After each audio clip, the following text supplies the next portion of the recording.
Wala kita masayop sa atong kwintada no. 114 gyud ka adlaw nanganak gyud ang atong anay. Alas 11 sa buntag nanganak ang atong anay. Pero before ana wala ko ito kagabi hantod sa kadlawon kay naay emergency nga nahitabo diri sa mua. Dayon pag uli na ko sa balay alas 8 na natuwa ko kadiyot. Pag alas 11 nimata na sad ko kay gitawag na sad ko sa akong mama kay lagi nanganak kuno ang anay. Pagkadungog na ko nga gitawag ko diretso day ko dagan. Kibaw na mangyud ko nga manganak gyud ang anay karon kay mao gyud nga atong paabot ang ika-114 nga adlaw. Sa una manganak kini siya arin na sa hapon mga alas 2 or alas 3. Mao nga gischedulean ako nga matog ko alas 8 aron mata ko alas 12. Nya tingala man lang ko kay sayo mong kay nanganak mo to nga dali ko kay nagsugod na og pagawas sa iyang mga anak. Tulo lang ka oras sa akong tuog nya magpula-pulap kita unyang gabi hantod sa kadlaw kay magbantay ta ani mga bagtin. Hinuon ready na ang katulganan. Pero ang ako ding giganahan na ni akong anay kay dili gani siya manganak og gabi or kadlawon. Kay mao man ay pinakahasol kung manganak na gani ang mga baboy gani kay mao kanang gabi ug kadlawon kay magbinantaya gyud. Kay naman ko ibang baboy nga dugay mo sund og gawas sa ilang mga anak. Pareha ning ako karon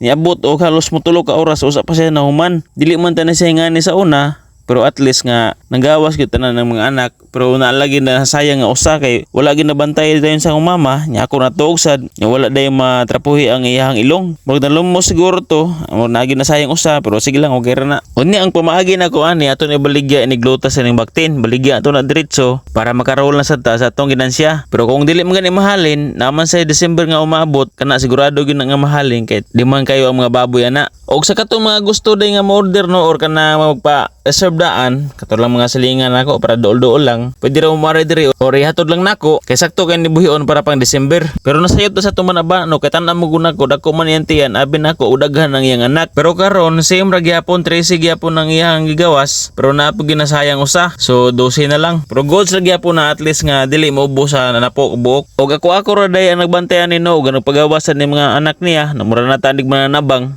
sa mga baboy. Murag easy lang yan ako kay naga-sprays man ko ako man nagpanak pura tong una ni anin niyang anak so wala na kay ko maglisod or wala na kay ko maratol. Unya basi na tinga mo nung anong dagko ang yuto sa ato ang baboy nada ko gipakaon na para mahing-ana siya. Gipakaon na nako siya og milk maker nga feeds para mudaghan iyang gatas.